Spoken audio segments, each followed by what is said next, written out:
Eto na mga kababayan, Luzon, Visayas at Mindanao at especially po dyan sa Caloocan.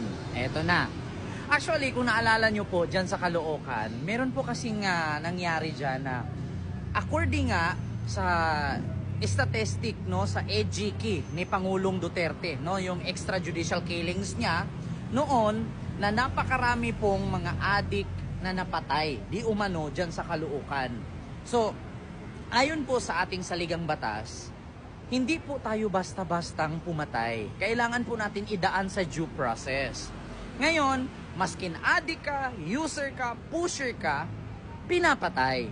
So ngayon, sabi nga ni Senador or dating Senador Trillanes na ngayon ay tumatakbong mayor ng Caloocan, bakit daw hindi ini-implement yan, no, ni Mayor Malapitan, no, na bakit pinapapatay